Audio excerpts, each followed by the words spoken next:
Ludovic Colin, fixed income is showing a rather worrying investment profile lately. Volatility is up and yields have entered negative territory. What's your assessment of this situation? Hello, Claude. Yes, it is worrying. The reason for that is that the investors were used to low volatility. The macroeconomic fundamentals were not volatile, and so the forecasting of yields didn't have to be volatile. But now that the macroeconomics fundamentals starts to be extremely uncertain, it starts to be extremely hard to call for yields and forecast yields. And so you have an increased volatility in the fixed income market.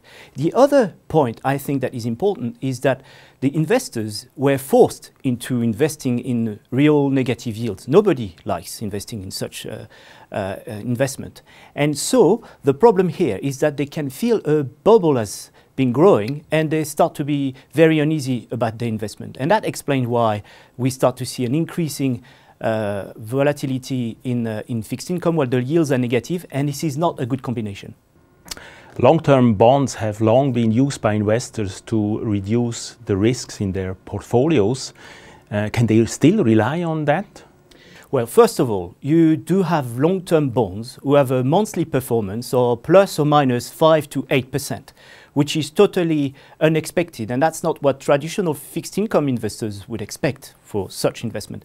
The other worrying thing is that these bonds start to have a correlation that is positive with equity market, for example, which means that they are losing the ability to protect risky assets, and the balance portfolios could actually not be so balanced as what people think. So this is a worrying point as well. So taking this situation, what's your scenario for the rest of this year? Where are maybe the hidden risks? Well, first of all, the microeconomics, the corporate levels, margins are falling. And we start to see that maybe this recession of margin could impact the global economy and trigger early recessions. That's the first worry. The other thing is, despite the yields being low, the money available, the liquidity available for the economy is falling. That's why we see the Federal Reserve trying to act on this, but at the moment it doesn't work. Also, the financial market's ability to accept people changing their positions and offer warehousing risk has disappeared. So you could see very erratic movement in the financial market in the future. So these are the main three risks we expect before the end of the year. And if we look a little bit further, how should investors position themselves next year? First of all, fixed income investors should not rely on being right or wrong on yields, because it has become only a timing game and it's very hard to produce performance on the long run with that. But if you want to have a position in fixed income, we think that you should be overweight in USA, because there is not enough bad news priced in the US Treasuries, while underweight in Europe or Switzerland, because this is where the worst case scenario are already priced.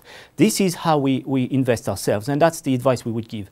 The other thing is that do not rely in credit market, for example, on short duration, short small spread securities, because having no coupon, no yield on the paper, it doesn't cushion a possible drawdown or volatility in the market. So favor higher risk and bigger coupon in your investments. So that sounds very interesting. Thank you very much, Ludovic, for these insights. Thank you.